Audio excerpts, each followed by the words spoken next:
Daniel, dan yang membawa firman Tuhan Pastor Simon Sumping. Jadi waktu saya serahkan kepada Daniel. Oke, shalom semua. Jadi selamat datang kepada mereka semua untuk kebaktian mesbah doa untuk hari Kamis nih. Jadi sebelum kita mulakan mesbah doa kita, saya mempersilakan Antina Tracy untuk membawa kita dalam doa pembukaan. Haleluya, Jesus. Haleluya. Tuhan Allah Ta'ala apa kami di syurga. Tuhan kami datang dengan ke malam hari itu. Bawa titik penuh gagang, bawa titik penuh ucapan syukur di atas manah Tuhan Tuhan hidup kami sepanjang hari itu. Terima kasih atas berkat. Berkat sudah diberi nongga kami. Terima kasih moga deh di dalam semua titiknya di dalam penghidup kami. Laban kami nemu Tuhan dalam nama moga keadaan kami Tuhan tetap nyerta kami. Terima kasih moga di atas gempuruk sampai kami buka ke malam tu nyala kami sampai nyerah ke gempuruk tu hari pun nyaga tengah sampai ke penghujung ke Nuhan. Biar kuasa Roh Kudus Tuhan nyertai kami. Lalu setiap pribadi itu bisa datang buka ke malam tu enggak kami serah ke Nuhan. Awak kena nyatukan kami dalam satu hati, satu roh. Ambil kalau kami datai ngagenuan, ambil kami datai dalam satu iman. Lalu nyerahkan nomor titik bisik dalam hati kami, dalam penghidup kami, dalam pelayanan kami, lalu pihak moga dalam menua kami. Lawan kami nemu Tuhan, kami ada cara bukai tang seminat kami berserah ngagenuan dalam semua utitiknya di dalam penghidup kami, dalam menua kami. Nyelepai nyerah ke anak kami Nial pimpin dalam puji sembah hanggang kajarenuan o kanan muna kaya maga uka kemalam tu lalu kaya maga nyadi kami anak kami pasta tikang natay kajakot nuan ko kami serah kajarenuan o kanan maga muna kaya nyadi kaya alat nuan baka kemalam tu tungan ngambil kajakot na nagi ulam rik kami peransang ti baru penemu ti baru lalu kaya maga pengerian ti baru ti datay renuan. Terima kasih Pai, kami muji nama Tuhan dalam nama Yesus kami sudah minta semua sampai itu. Amin. Waktu ini saya serahkan kepada Pastor yang membawa kita dalam firman Tuhan. Oke, selamat malam, selamat malam. Hai untuk kita semua. Ya. Mungkin ada yang tak paham Jaku Iban sini, jadi saya pakai bahasa Melayu lah. Baik, pertama saya sangat bersyukur lah karena ada peluang bersama-sama dengan jemaat Tuhan dari BM Hornbill pada malam hari ini. Ya, saya adalah orang Sarawak sebenarnya, tapi sekarang saya dibuang di pulau, ya, jadi saya menjadi orang pulau ya, dalam ini mau 3 tahun sudah di sini. Ya, jadi terima kasih untuk Pastor Ali yang telah menyuruh saya untuk berkongsi daripada firman Tuhan pada malam hari ini. Dia kata ini adalah mesbah doa ya.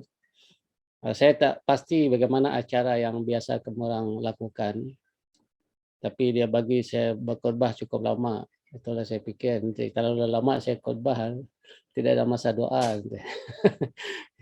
Itulah saya tak tahu bagaimana acara yang biasa kalian lakukan. Saya pikir habis firman Tuhan pasti ada doa kan? Ya, ada doa. Oke, jadi mungkin saya tak akan berkhotbah panjang lah malam ini. Ya, memang apabila saya ingin menyediakan firman Tuhan, ya, banyak sekali yang terlintas dalam pikiran saya apa firman Tuhan yang saya ingin bawa untuk kita dalam pertemuan kita pada malam hari ini. Bahkan saya berpikir apakah yang sangat tepat ataupun sangat sesuai dalam situasi yang sedang kita alami pada saat ini. Saya sangat yakin bahwa dalam 2 tahun ini kita merasakan suasana yang begitu mencabar, ya. Dia sangat mencabar dari berbagai aspek dalam kehidupan kita. baik dari segi aspek kehidupan sosial, ya dari segi kesehatan, ya dari segi iman, dan juga dari segi cabaran-cabaran yang lain, ya, termasuk cabaran politik juga.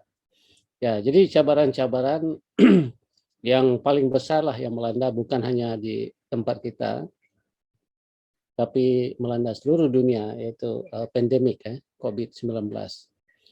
Nah, saya tahu bahwa di dalam masa pandemik ini, salah satu acara yang paling banyak dilakukan oleh orang Kristen adalah doa, ya. Karena saya lihat banyak sekali doa-doa yang dilakukan, baik yang di peringkat gereja, peringkat daerah, peringkat pusat, dan juga di peringkat antara bangsa, ya.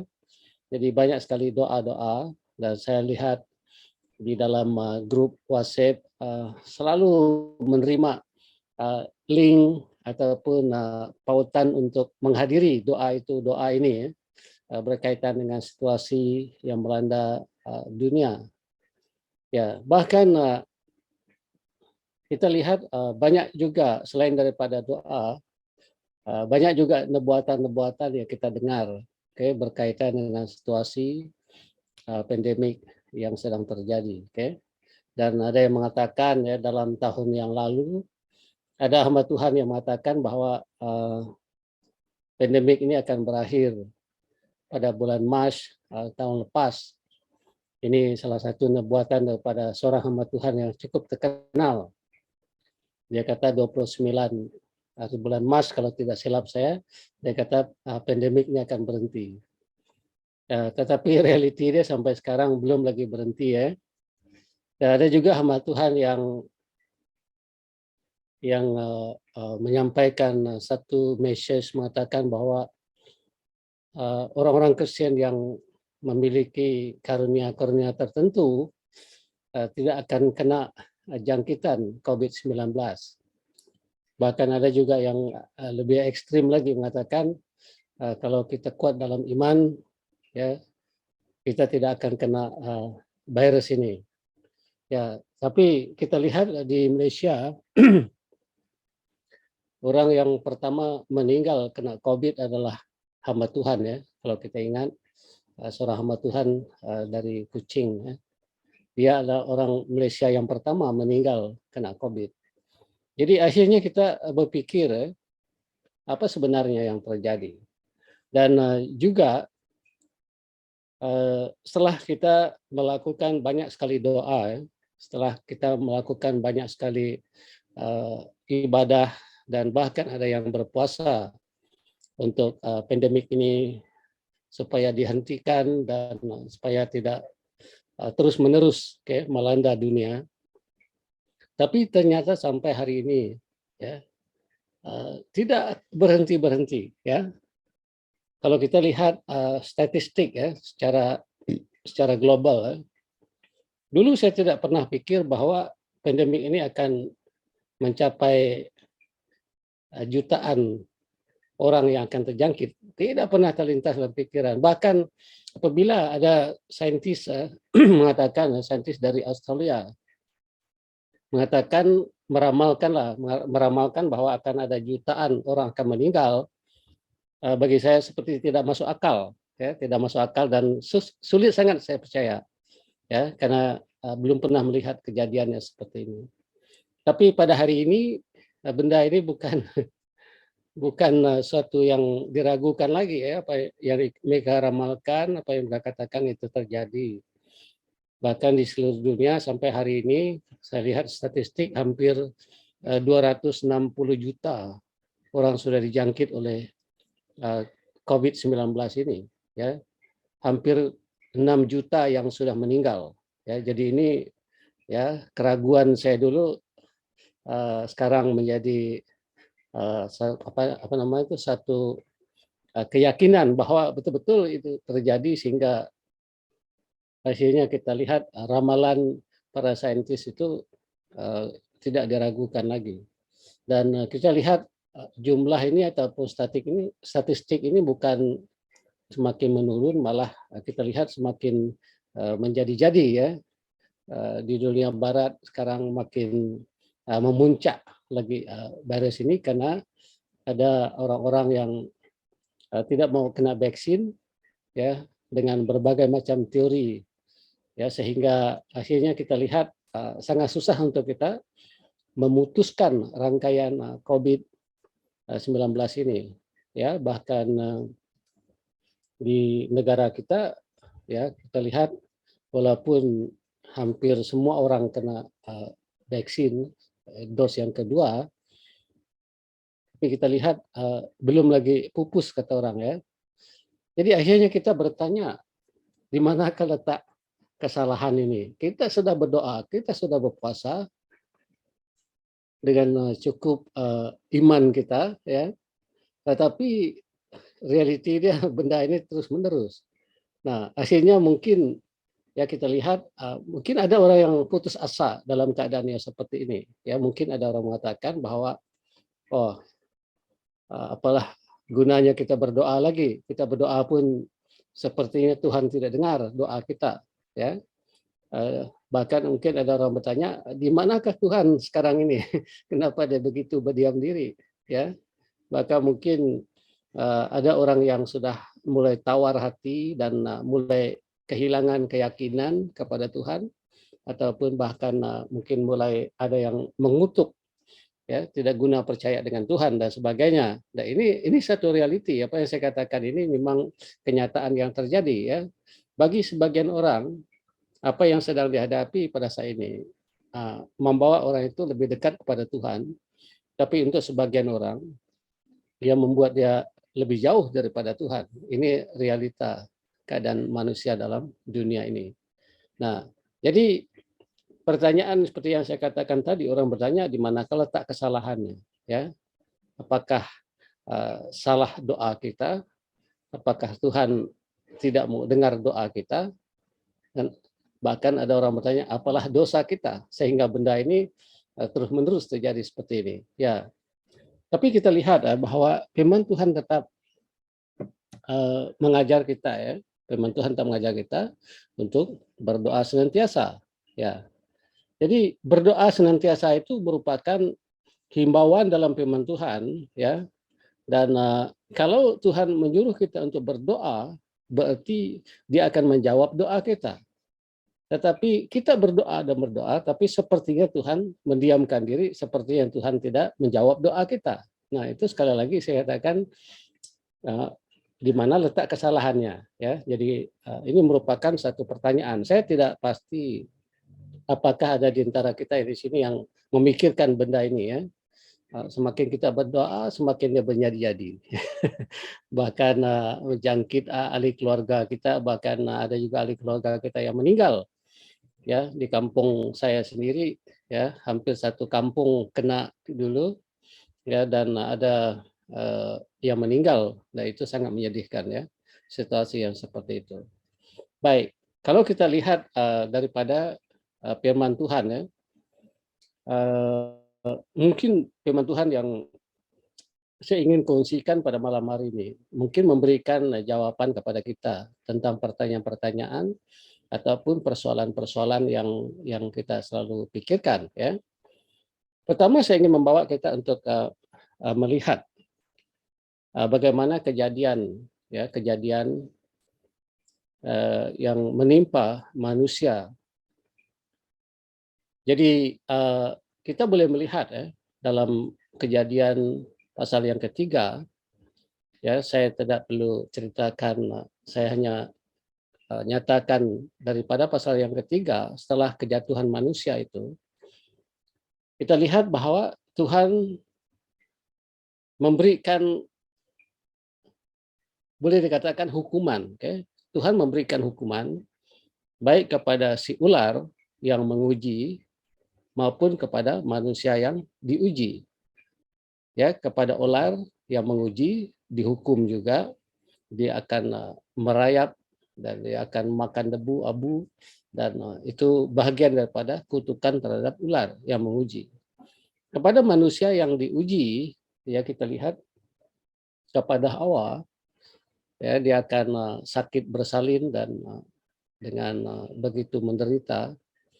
Dan kepada Adam juga diberikan hukuman di mana dia akan berjerih lelah dan bersusah payah, ya, dalam mengusahakan kehidupan di dalam dunia ini. Nah, jadi berangkat daripada hal ini, di situ kita melihat bahwa akibat daripada kejatuhan manusia itu tadi, akibat daripada dosa yang dilakukan oleh manusia dan segala sesuatu dalam dunia ini mengalami akibat ataupun mendapatkan akibat daripada perbuatan manusia itu sendiri. Nah, jadi oleh karena Tuhan telah mengatakan bahwa dunia yang jatuh ini, dunia yang melawan Tuhan, memberontak kepada perintah Tuhan pada masa itu, menerima hukuman.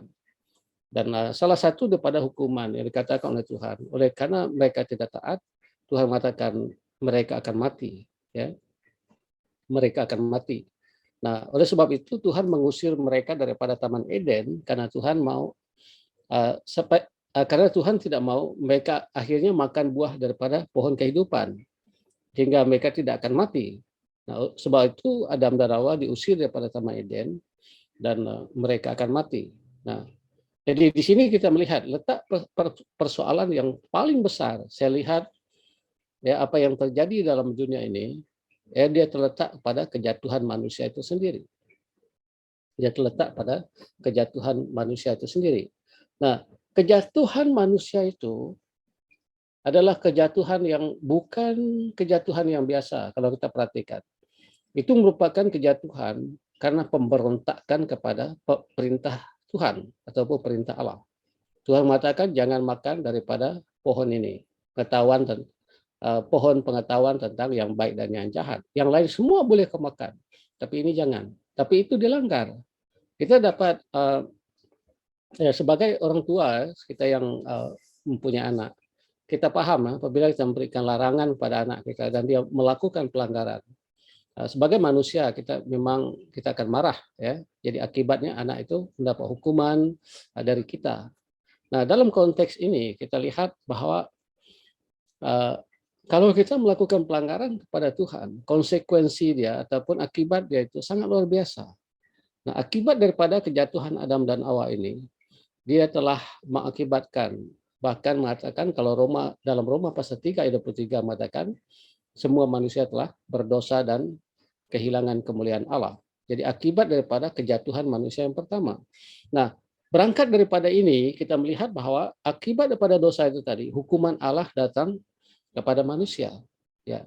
Jadi hukuman yang pertama itu kita lihat diberikan pada Adam, pada ular dan kepada Hawa, kepada orang ini yang diuji dan yang menguji mengalami konsekuensi ataupun akibat daripada dosa mereka sendiri. Nah, itu berlanjut dan terus menerus kita lihat dalam sejarah orang Israel dalam Perjanjian Lama, tiap kali mereka melakukan pelanggaran, tiap kali mereka melakukan pemberontakan, ada konsekuensi, ada akibat, ada hukuman yang dilakukan kepada mereka. Ya, sudah kita lihat baik dalam kehidupan mereka secara individu maupun dalam kehidupan mereka sebagai satu community, ya, sebagai satu bangsa. Mereka dihukum, ya, mereka juga pernah ditawan ke Babel, pernah ditawan ke Asyur, dan mereka dibuang ke pembuangan, ya, dan itu merupakan salah satu akibat ataupun konsekuensi daripada kesalahan-kesalahan yang mereka lakukan. Nah, dan kita lihat terus menerus, ya, kejadian-kejadian yang seperti itu, ya, terus menerus terjadi, ya. Sesuatu yang berupa penyakit telah diberikan oleh Tuhan dalam tulah yang ke-10, ya. Paling tidak ada 2 daripada 10 tulah itu ada 2 yang berkaitan dengan penyakit. Satu adalah penyakit di mana binatang-binatang orang Mesir habis mati. Dan yang kedua adalah penyakit yang kusta, okay? Yang menimpa mereka pada masa itu. Jadi dalam sejarah orang Israel, bahkan masuk dalam Perjanjian Baru juga kita lihat bahwa benda yang terjadi dan akan terus terjadi itu sepertinya tidak ada henti-hentinya. Dan kita lihat akhirnya kita berpikir, kalau Tuhan itu berdaulat, kalau Tuhan itu berkuasa, mengapa dia masih membiarkan hal ini? Nah, sekarang letak permasalahannya bukan pada Tuhan, ya, bukan pada Tuhan, tapi letak permasalahannya adalah pada kejatuhan manusia itu sendiri. Nah, pada saat manusia itu jatuh dalam dosa, pada saat kita manusia jatuh dalam dosa, pada saat itulah kita kehilangan kemuliaan Allah. Apabila kita kehilangan kemuliaan Allah dan kita hilang daripada kekekalan diri kita itu, disitulah kita mengalami suatu yang disebut sebagai tubuh yang fana, secara fisikal kita. Dan kita lihat akibat daripada kejatuhan itu, dunia rusak secara total. Hubungan manusia yang pertama dengan Tuhan sudah rusak. Ya. Hubungan manusia dengan manusia yang lain pun rusak hubungan. Hubungan manusia dengan ciptaan-ciptaan yang lain pun rusak. Ya. Jadi dengan kata lain bahwa hubungan manusia dengan segala sesuatu termasuk dengan pencipta itu sudah rusak. Nah, konsekuensi daripada pemisahan kita dengan Tuhan itu, akibat daripada kejatuhan kita itu tadi, menimbulkan berbagai hal yang akan terjadi. Ya. Jadi ada bencana alam, ya, ada yang dalam bentuk penyakit dan sebagainya. Dan wabak yang kita alami pada saat ini bukan suatu wabak yang baru, padahal pada abad yang ke-13, 14 ada Black Death ataupun kematian yang sangat luar biasa juga, dalam jutaan juga orang meninggal pada masa itu, tetapi dia tidak merebak ke seluruh dunia karena sistem perjalanan tidak seperti sekarang ini. Ya, saya rasa kalau ada Asia masa itu mungkin dia sudah melanda seluruh dunia juga, ya. Tetapi oleh karena tidak ada sistem pengangkutan yang seperti semudah yang sekarang ini, jadi dia tidak menjangkit di seluruh dunia, dia hanya di Eropa pada masa itu. Tetapi sekarang ini dia merebak di seluruh dunia akibat daripada sistem pengangkutan yang begitu mudah untuk orang pergi ke sana sini dan membawa virus ini ke pelosok-pelosok dunia di seluruh dunia. Dan dia menjadi satu yang sangat luar biasa yang kita lihat sekarang ini dan susah untuk kita bendung. Nah, sekali lagi saya ingin katakan bahwa ini akibat daripada pelanggaran manusia. Apakah Tuhan tidak mendengar doa kita? Apakah Tuhan itu sengaja membiarkan? Jadi itu merupakan pertanyaan. Di manakah letak kesalahan? Itu yang saya katakan tadi itu. Jadi kalau kita ingin menunjukkan mana letak kesalahannya, saya rasa kita jangan menanya Tuhan, ya. Kita kena tanya diri kita sendiri. Ini semua akibat daripada dosa manusia. Jadi akibat daripada dosa manusia, manusia akan mati. Jadi kematian manusia itu boleh terjadi dengan berbagai macam cara. Ada orang mati tidur, ada orang mati oleh karena accident, ya, ada orang mati karena penyakit. Jadi salah satu cara manusia itu mati adalah dengan penyakit, ya. Jadi apa yang terjadi sekarang ini, pandemik ini, saya melihat dia, bukan Tuhan tidak mendengar doa kita, bukan Tuhan berdiam diri, tetapi itulah akibat daripada dosa manusia. Jadi akibat daripada kejatuhan manusia itu, apapun hal-hal, memang dunia ini sudah dunia yang fana, kata orang, dunia yang tidak sempurna lagi. Jadi berbagai macam hal yang akan terjadi, ya. Dan Tuhan mengatakan bahwa Tuhan akan menghukum, ya, memberikan akibat kepada Adam, Hawa dan ular, dan Tuhan tidak akan melawan keputusannya sendiri, ya.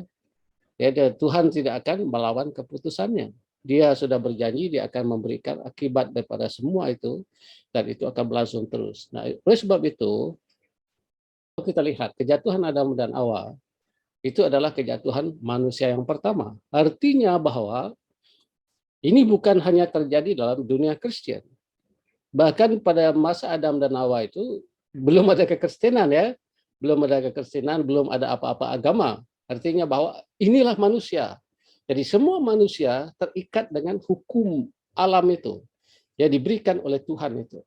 Nah, jadi itulah sebabnya apa yang melanda dunia ini, apa yang melanda orang yang tidak percaya, itu juga yang melanda orang percaya. Karena apa yang terjadi dalam kejatuhan Adam dan Hawa, dia bukan mewakili agama mana-mana satu, tetapi mewakili manusia secara keseluruhan, ya, secara keseluruhan. Tapi kita melihat bagaimana kita memandang pandemik yang sedang terjadi pada saat ini. Kita melihat ini bukan kata orang itu akibat daripada saya kurang iman, bukan akibat saya kurang berdoa atau sebagainya, tapi ini kita melihat sebagai akibat daripada dosa yang melanda manusia secara keseluruhan. Ya. Jadi secara fisikal, secara fisikal, baik orang percaya maupun orang yang tidak percaya, kita mengalami hal yang sama. Tapi apa yang membedakan orang percaya dengan orang yang tidak percaya, ini sangat penting. Ini yang sangat penting. Apa yang membedakan kita adalah di mana memang secara fisikal kita mengalami hal-hal seperti itu, ya. Tetapi kalau kita melihat secara rohani, pemulihan yang dilakukan oleh Kristus dalam kehidupan kita, kematian Kristus di atas kayu salib merupakan sesuatu yang sangat luar biasa. Mengapa dia sangat luar biasa? Karena dia menyelamatkan kita secara jiwa kita, ya, secara jiwa kita. Bayangkan kalau kita tidak mengenal Tuhan, kalau kita tidak menerima penebusan daripada Kristus, kita mati bukan hanya secara fisikal, tetapi secara rohani kita. Ya, tetapi syukur alhamdulillah kata orang itu, di dalam Kristus, ya, di dalam Kristus kita memperoleh keselamatan dari segi jiwa kita. Fisikal kita memang akan binasa, ya, memang akan binasa secara fisikal kita, tetapi secara kejiwaan kita memiliki keselamatan. Jadi ini yang saya katakan, inilah perbedaan orang percaya dengan orang yang tidak percaya, ya. Jadi oleh sebab itu, dengan keadaan yang seperti ini, saya ingin membawa kita melihat kepada Roma pasal 12, Roma pasal 12 ayat 1 dan ayat yang kedua. Ya, di dalam Roma pasal 12 ayat 1 dan yang kedua, di situ dia mengatakan, ya, karena itu saudara-saudara, demi kemurahan Allah, aku menasihatkan kamu supaya kamu mempersembahkan tubuhmu sebagai persembahan yang hidup, yang kudus dan yang berkenan kepada Allah. Itulah ibadahmu yang sejati. Janganlah kamu menjadi serupa dengan dunia ini, tetapi berubahlah oleh pembaharuan budimu, sehingga kamu dapat membedakan manakah kehendak Allah, apa yang baik, yang berkenan kepada Allah, dan yang sempurna. Oke, jadi ini merupakan bahagian firman Tuhan yang saya ingin fokuskan kepada kita untuk melihat pada malam hari ini. Ya, selain daripada kita memikirkan tentang doa, kita juga harus memikirkan tentang pribadi kita. Mengapa saya katakan demikian? Karena pribadi kita terlebih dahulu itu sangat penting untuk kita tekankan, ya. Daripada kita melihat keluar, lebih baik kita melihat ke dalam terlebih dahulu, menyadari kita sebagai manusia, ya. Saya ingin katakan bahwa secara manusiawi, ya, secara fisikal kita tidak ada beza dengan orang-orang yang tidak mengenal Tuhan. Kita sama saja, ya. Jangan kita seperti sebagian orang yang agak ekstrim, mereka mengatakan bahwa kita ini adalah anak Tuhan, ini kita tidak akan kena itu, tidak akan kena ini, kita ada orang yang lebih daripada pemenang dan sebagainya. Jadi banyak statement-statement yang menarik daripada orang Kristen itu sendiri yang memberikan seperti konon motivasi dan sebagainya, tetapi realitinya kita tetap seperti orang yang tidak mengenal Tuhan. Bahkan kadang-kadang kita lihat orang yang tidak mengenal Tuhan itu secara fisikal, ya, secara fisikal lebih baik dari kita. Mereka hidup lebih dari segi fisikal, mungkin kita lihat mereka lebih mewah, lebih berhasil, ya, mendapat kedudukan yang lebih baik daripada kita sebagai manusia. Kadang-kadang kita tanya, mengapa saya sebagai orang Kristen tidak seperti itu, ya. Inilah reality secara fisikal, ya, secara fisikal. Kadang-kadang kita terpedaya, dengan statement-statement orang-orang tentang kehidupan kita sebagai orang Kristen. Ya, tapi statement-statement itu kadang-kadang hanya menyenangkan kita, memberikan penghiburan kepada kita pada reality yang tidak, ya. Tapi kita perlu ingat, ya, bahwa kehidupan dunia ini seperti yang saya katakan itu hanya sementara saja ya. Sementara saja kita di dunia ini. Jadi kita hidup dalam dunia ini yang sementara ini, tetapi apa yang sangat penting adalah kehidupan setelah kita meninggalkan dunia ini. Setelah kita meninggalkan dunia ini, kemana kita akan pergi. Nah, jadi saya katakan perbedaan status kita, orang percaya dengan orang yang tidak percaya, di mana orang yang tidak percaya, sebelum kita mengenal Tuhan, sebelum saya dan mengenal Tuhan, status kita adalah orang berdosa. Ini status kita di hadapan Tuhan. Kita orang berdosa. Tapi setelah kita dibenarkan oleh Kristus, ya, setelah kita dibenarkan oleh Kristus, status kita berubah daripada orang berdosa dan sekarang kita menjadi orang benar. Nah, sebagai orang benar kita adalah anak Tuhan, okay? Kita anak Allah. Nah, ini keistimewaan yang kita miliki. Nah, dengan demikian, apa yang harus kita lakukan? Ya, dalam Roma pasal 12 tadi mengatakan, apa yang harus kita lakukan adalah kita mempersembahkan. Ya, kita mempersembahkan tubuh kita sebagai persembahan yang hidup, yang kudus, dan yang berkenan kepada Allah. Itulah ibadahmu yang sejati. Oke, jadi ini membawa kita kepada konsep ibadah yang sejati. Bagaimana ibadah yang sejati? Nah, dalam bagian ini itu sangat spesifik ya. Itulah sebab saya katakan kadang-kadang orang memikirkan ibadah itu adalah satu yang kita lakukan secara formal, seperti kebaktian hari Ahad, ya, kebaktian hari-hari tertentu, ya, dengan kebaktian-kebaktian baik dalam gereja, dalam keluarga maupun secara internasional. Orang melihat, ya, melihat itu sebagai ibadah. Bahkan ada orang mengatakan bahwa ibadah itu harus dilakukan secara formal, ya, secara formal. Kalau tidak dibuat secara formal itu bukan ibadah. Nah, saya ingin katakan di sini bahwa ibadah yang sesungguhnya kalau kita lihat dalam Roma pasal 12 adalah di mana kita mempersembahkan hidup kita sebagai persembahan yang hidup, yang kudus, dan yang berkenan kepada Allah. Itulah ibadahmu yang sejati. Nah, saudara, mulai daripada konsep ini, saya belajar untuk diri saya sendiri. Ya, saya belajar untuk diri saya sendiri. Saya telah mengajar juga tentang hal ini kepada banyak student saya berkaitan dengan hal kerohanian, bicara tentang hal kerohanian. Jadi hal ini mengajar saya bahwa sebenarnya ibadah itu adalah hidup saya. Bila saya mempersembahkan hidup saya, apakah hanya dalam ibadah-ibadah formal saja? Apakah dalam acara-acara yang dibuat secara gereja? Kalau demikian, maka ibadah ataupun hidup saya ini hanya beribadah ketika melakukan ibadah-ibadah formal, tetapi selain keluar daripada gereja, keluar dari persekutuan, saya tidak melihat dia sebagai satu ibadah.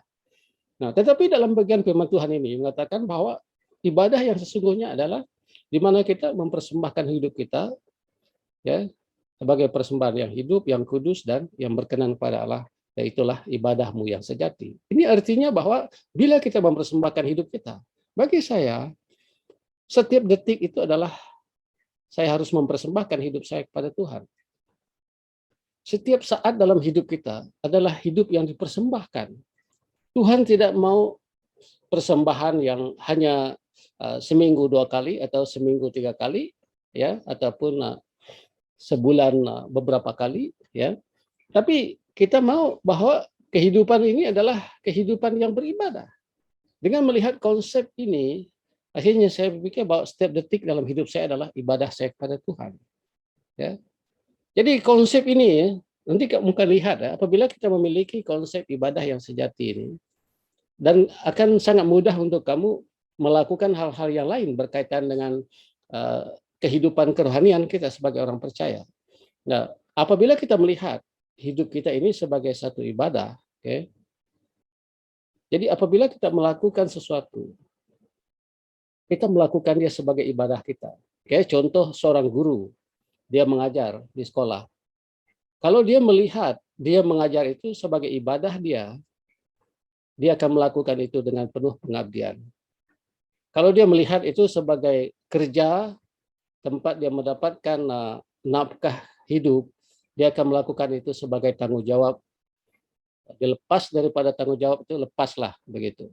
Tapi apabila dia melihat itu sebagai tanggung jawab, dia akan committed, dia akan penuh dengan pengabdian, ya, karena dia melihat bahwa kerja dia itu adalah sebagai satu anugerah daripada Tuhan.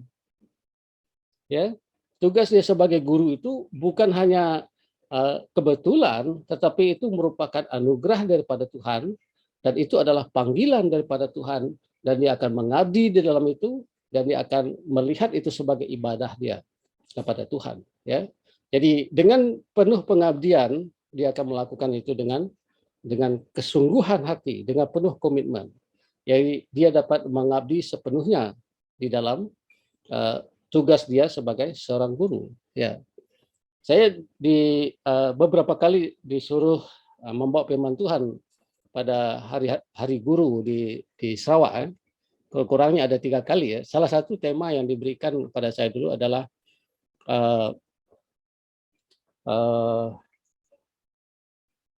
profession perguruan, ya. Bicara tentang saya lupa, memertabatkan profession perguruan. Itu salah satu daripada tema. Jadi saya memberitahu mereka bagaimana kita dapat mempertabatkan profession perguruan. Ya, salah satu adalah apabila kita melihat tugas kita sebagai seorang guru itu sebagai panggilan. Dan di dalam panggilan itu kita melakukannya seperti itu, adalah ibadah kita, itulah persembahan kita. Sehingga tugas kita sebagai seorang guru itu akan menjadi bahagian daripada hidup kita, di mana kita akan committed dalam melakukan. Nah, jadi apabila saya melihat hidup ini adalah ibadah, hidup ini setiap detik adalah ibadah, jadi di situ kita, apapun yang kita lakukan, kita melihat itu sebagai ibadah. Jadi apabila kita melihat dia sebagai ibadah, dia sangat berbeza dengan kalau kita melihat sesuatu itu sebagai pekerjaan ataupun sebagai tanggung jawab yang harus dilakukan, itu sangat berbeza. Bahkan saya melatih diri, ya. Saya bukan orang yang sempurna, ya. Saya melatih diri. Ya, khususnya kalau kamu di Pulau Pinang ini, kamu akan kalau kamu drive di Pulau Pinang, kamu akan mengalami stres di jalan, ya, karena kata orang Pulau Pinang salah satu tempat yang paling teruk lah di jalan raya lah, ya. Dan saya mungkin saya boleh akui juga hal itu, ya. Dan kalau kita tidak menerapkan bahwa hidup ini adalah ibadah, memang kita akan selalu marah, mengomel, bahkan mengutuk orang dalam sepanjang perjalanan, ya. Apalagi kalau pagi-pagi, ya, mengantar anak pergi sekolah itu, orang rushing semua, tidak menentu, ya, memang, ya, di situ kadang-kadang kita hilang kesabaran, ya. Tapi apabila kita melihat, kita memandu pun itu ibadah kita kepada Tuhan, mematuhi peraturan jalan raya pun sebagai ibadah kita kepada Tuhan. Jadi kita tidak melihat, tidak ada peluang untuk kita tidak beribadah kepada Tuhan.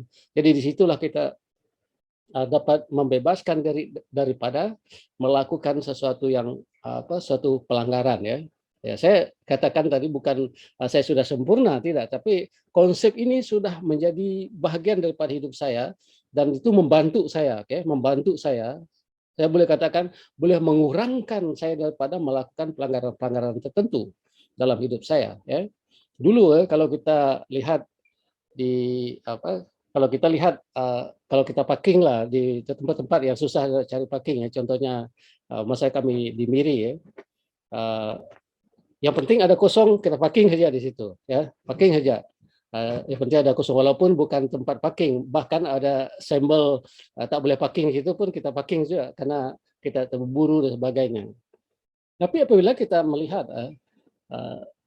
itu sebagian daripada ibadah kita, ya, kita lihat tanda tak boleh parking, oke, kita boleh, ini tak boleh parking, mesti parking di tempat yang betul. Oke, jadi ini sedikit sebanyak akan merubah cara kita, ya, cara kita untuk belajar bagaimana kita menerapkan kehidupan kerohanian kita dalam konteks yang seperti itu. Nah, jadi apabila kita melihat hidup kita ini adalah ibadah pada Tuhan, di dalam keluarga kita, dalam rumah tangga kita, bagaimana kita dengan anak, dengan istri kita, bagaimana kita melakukan tugas di pejabat kita, bagaimana kita melakukan tugas kita di rumah, di mana-mana pun.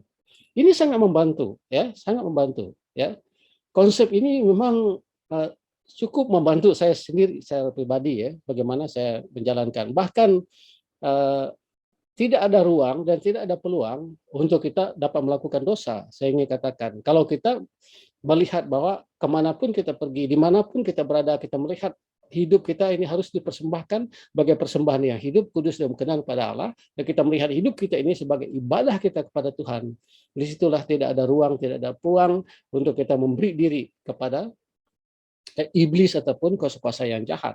Tidak ada ruang dan peluang untuk kita melakukan dosa. Oke, jadi ini sangat penting ya. Ini sangat membantu bagi diri saya. Oke, jadi ini dari aspek ini. Dan aspek yang lain, saya mulai belajar dulu bagaimana kita. Memang Tuhan mengatakan berdoa senantiasa. Oke, dalam bahasa Inggris itu berdoa tanpa henti-henti, pray without ceasing. Artinya terus-terus. Dan kita berpikir bagaimana kita berdoa terus-menerus dalam hidup kita. Ya, bagaimana kita berdoa terus-menerus. Dan ini mengajar saya, apabila saya mengerti tentang setiap detik adalah ibadah, saya boleh hubungkan setiap detik adalah doa. Jadi dengan demikian kita tidak putus-putus untuk berdoa. Ya, tidak putus-putus untuk berdoa. Ya, kalau kita dengar orang selalu kata, "Oh my God." Alamak, semua yang terkejut-kejut itu semua itu tanpa sadar itu adalah doa sebenarnya. Ya, itu adalah doa. Bahkan apabila kita tersalah langkah, Tuhan tolonglah. Oke, secara otomatis kita berdoa. Bagi saya, doa yang sesungguhnya adalah doa yang lahir dari hati, ya. Doa yang lahir daripada hati. Ya, seringkali juga saya secara pribadi menghadiri acara-acara doa, ya, acara doa. Jadi karena kita termasuk orang yang diharapkan untuk datang, jadi saya harus datang, ya. Saya harus hadir. Tetapi hanya hadir begitu saja, bukan dengan hati yang ingin berdoa. Walaupun mungkin saya berdoa dengan suara yang besar, okay, dengan suara yang sepertinya sungguh-sungguh, ya. Tetapi di sebaliknya itu tadi, itu seperti hanya memenuhi syarat, ya, hanya memenuhi syarat. Dan saya ingat Tuhan Yesus juga mengatakan pada orang Farisi, mereka hanya ingin menunjukkan diri sebagai seorang yang berdoa, di mana di tikungan jalan mereka berdiri dan menadahkan tangan, menunjukkan bahwa dia sedang berdoa. Ya, bagi Yesus, oh itu orang munafik. Ya, saya tidak katakan bahwa kita berbuat demikian itu munafik, tidak ya. Kalau itu memang dari hati kita, memang kita mau berdoa di situ, tidak jadi masalah bagi saya. Tetapi bagi saya, hidup berdoa senantiasa itu adalah selagi saya dalam keadaan sadar, ya, selain daripada tidur lah, ya, kalau kita masih bergerak, masih melakukan sesuatu, saya rasa hati saya selalu dekat dengan Tuhan. Ya, bahkan saya pernah mengatakan kepada istri saya kata, karena biasa kita kalau makan kan, kita harus berdoa dulu, berhenti, kita harus berdoa, tutup mata dan berdoa. Ada orang doa panjang, ada yang tidak panjang. Ya, kalau kita makan di kedai lah, kalau kita makan di kedai, kadang-kadang orang malu-malu berdoa di kedai. Nah, jadi bagaimana? Apakah dia sungguh-sungguh berdoa? Dia hanya tutup mata, bahkan dia malu-malu. Bagaimana itu? Nah, bagi saya ini saya secara pribadi ya, saya tidak mau menerapkan ini kepada kalian karena ini iman saya ya. Setiap kita ada iman, ada keyakinan masing-masing. Bagi saya, untuk saya pergi kedai saya ingin makan. Dari rumah saya sudah bersyukur pada Tuhan. Oh Tuhan, saya ingin makan ini, makan itu, dan ya, saya sungguh berterima kasih ya. Jadi apabila makanan datang saya makan. Ya. Kalau orang melihat saya, ini pastor ini tidak berdoa, dia makan tidak berdoa. Orang tidak tahu. Saya sudah berdoa dari jauh sebelumnya itu saya sudah berdoa. Karena kita selalu memikirkan doa tuh kalau orang tuh duduk di depan makanan dan tutup mata dan mengucapkan doa, ya. Itu doa. Memang doa, ya. Kalau itu memang cara dia, kalau keyakinan kita ada keyakinan yang seperti itu ataupun kebiasaan seperti itu tidak salah.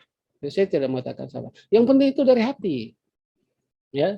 Jadi saya bermain dengan istri saya ya dengan demikian. Jangan tiru ataupun jangan ikut cara saya, karena itu adalah keyakinan saya. Tapi kalau saudara memiliki keyakinan yang sama, saya rasa Tuhan dia bukan melihat dari segi luar rupa yang kita lakukan, tapi dia melihat hati kita. Ya, kesyukuran yang dari hati kita. Nah, jadi kesyukuran, bagaimana kita berdoa senantiasa itu seperti itu. Dan itu juga melibatkan ada satu statement yang firman Tuhan mengatakan mengucap syukur dalam segala hal, mengucap syukur dalam segala sesuatu. Nah, bagaimana kita dapat mengucap syukur dalam segala hal? Banyak hal yang membuat kita tidak dapat mengucap syukur. Banyak hal yang membuat kita tidak dapat berterima kasih kepada Tuhan. Banyak hal-hal yang buruk menurut kita itu yang terjadi dalam kehidupan kita yang membuat kita sulit untuk bersyukur. Bagaimana kita mengucap syukur dalam segala hal? Ya. Jadi apabila saya mengerti tentang konsep hidup ini adalah doa, hidup ini adalah ibadah pada Tuhan, disitulah kita melihat bahwa hidup ini adalah penuh dengan ucapan syukur. Mengapa? Karena apabila kita sudah memiliki konsep yang seperti itu, jadi kita melihat bahwa segala sesuatu yang terjadi dalam dunia ini ada satu tangan yang tidak kelihatan yang telah mengatur, telah menyusun sejarah dunia ini.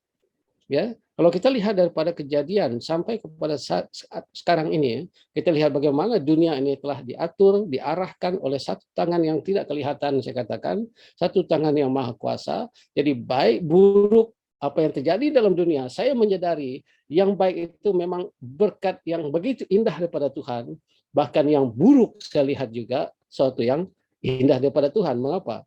Karena saya melihat bahwa akibat daripada dosa itu tadi, akibat daripada dosa, kita menuai segala sesuatu daripada Tuhan.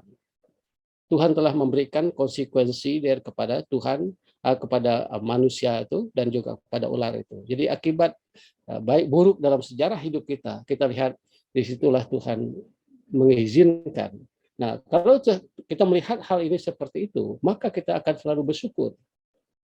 Kalau kita diminta untuk bersyukur dalam segala sesuatu yang baik, saya rasa tidak perlu ada firman Tuhan itu.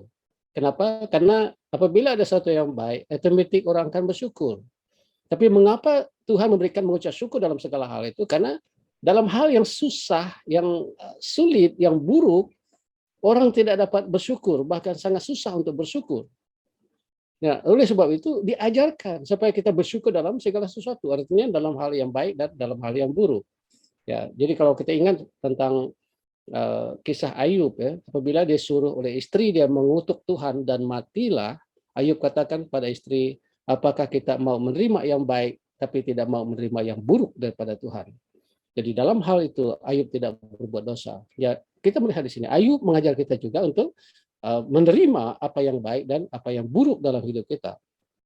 Jadi apabila kita siap menerima yang baik, kita juga harus mempersiapkan diri menerima yang buruk dalam hidup kita, sehingga dalam hal yang baik kita mengucap syukur, dalam hal yang buruk pun kita mengucap syukur dalam hidup kita. Saya tidak katakan ini hal yang mudah, tapi apabila kita melihat konsep ibadah ini, setiap detik adalah ibadah kita kepada Tuhan, dan setiap detik itu adalah doa, dan setiap detik itu adalah ucapan syukur kita kepada Tuhan. Nah, bagi saya itu sangat membantu saya dalam saya bertumbuh secara kerohanian dalam Tuhan, apalagi dalam situasi yang sedang kita alami sekarang ini, ya. Memang begitu membuat kita stres, ya. Pada tahun lepas, semua perjalanan saya, mengajar di Kuching, di Tawau, di KK, dan semua tempat itu dibatalkan, ya. Memang bagi saya melihat ini sesuatu yang sangat buruk, ya, sangat buruk. Dan awal tahun ini saya mengalami pembedahan, ya, ada 2 pembedahan yang saya alami. Ya, saya katakan dengan istri saya, kita bersyukur saja kepada Tuhan, ya. Kita bersyukur saja, ya. Walaupun secara fisikal saya sungguh-sungguh, ya, sungguh-sungguh merasa berat, ya, seperti Ayub, ya. Apabila dia mendengar berita tentang segala sesuatu, dia hilang dan anak dia 10 orang habis meninggal, dia berkabung, dia mengoyakkan jubah dia dan dia bersedih sebagai manusia. Tetapi dalam kesedihan itu dia berlutut kepada Tuhan dan memuji Tuhan. Ya, jadi penderitaan, kesulitan, kesusahan dalam hidup kita itulah bahagian daripada konsekuensi daripada dosa itu, yang harus kita terima dengan ridhonya, kata orang itu, dengan penuh kerelaan kita, dengan lapang dada kita menerima segalanya, sehingga kita di tengah-tengah keadaan seperti itu kita mampu untuk mengucap syukur kepada Tuhan. Ya, jadi saudara, ya, panjang lebar saya punya ini. Tadi saya pikir singkat saja, udah panjang. Jadi saya pikir seperti ini ya, untuk kita menjalani hidup kita secara kerohanian.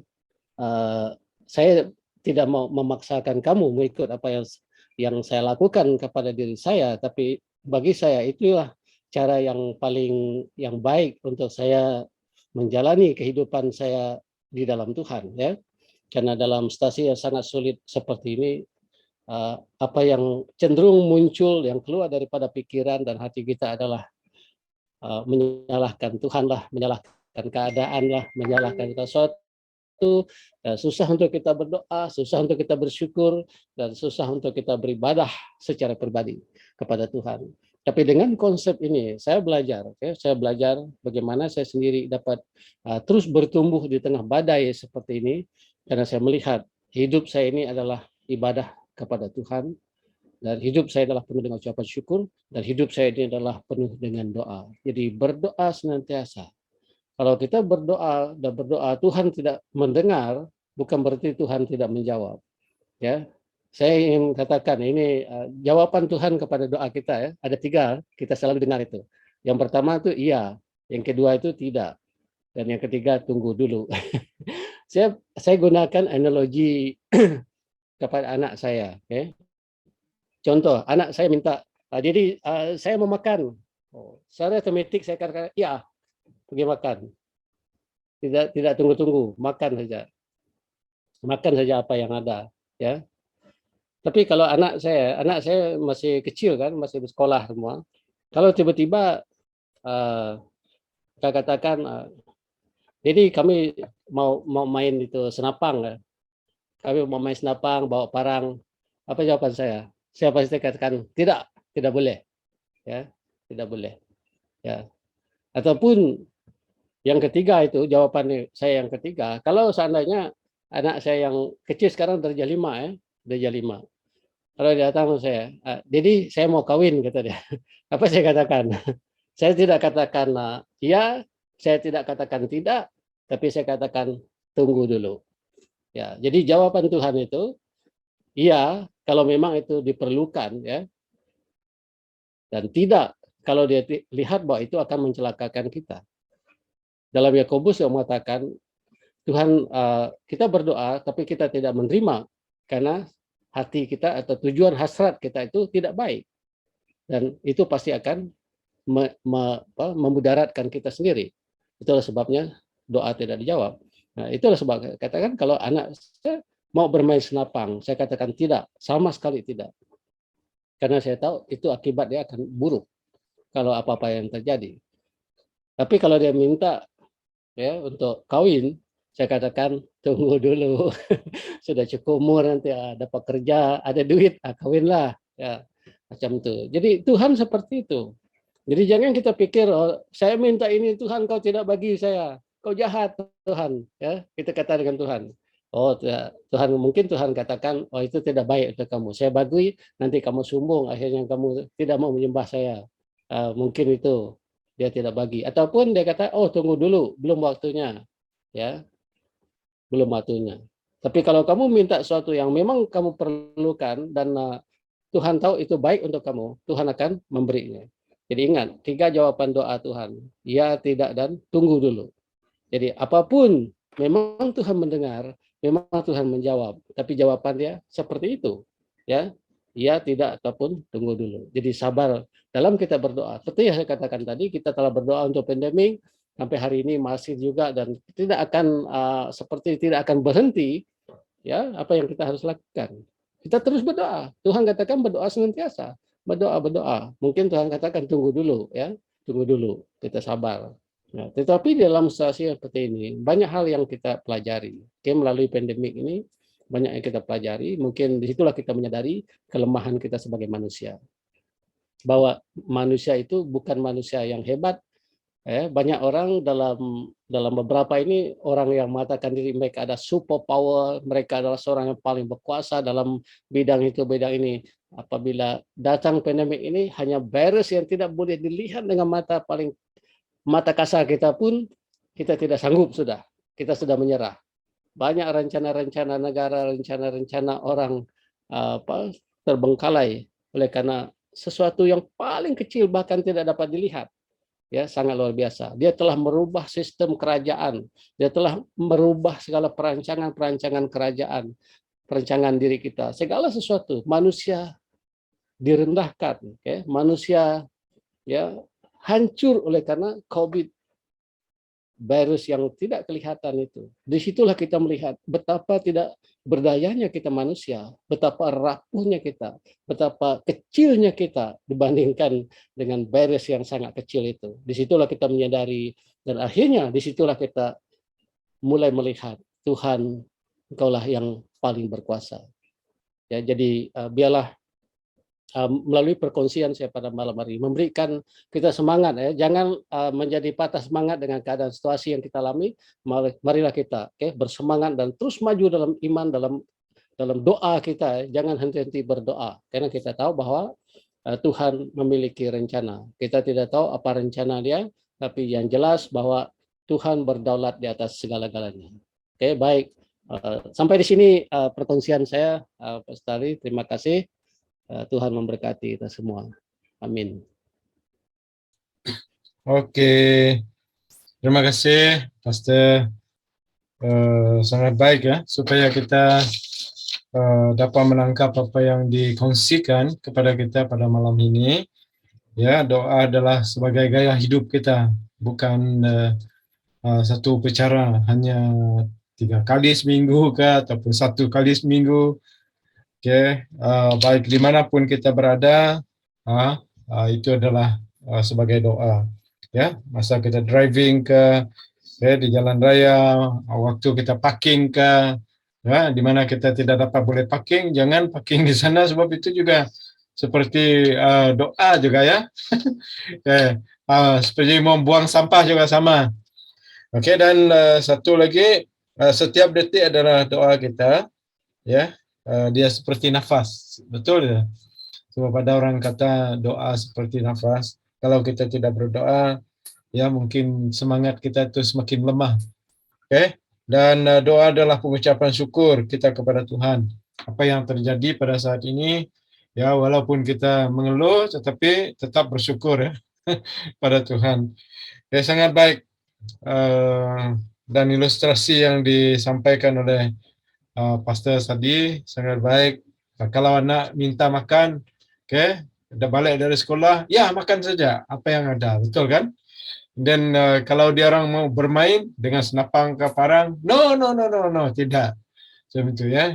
Dan yang ketiga itu kalau anak masih kecil, masih bersekolah, saya mau kawin Pak, kita katakan tidak. Itu sangat jelas ilustrasi itu ya. 3 cara bagaimana Tuhan menjawab doa kita. Terima kasih untuk Pastor. Siapa yang diberkati Tuhan boleh katakan reaction di sana. Oke, macam ini ya.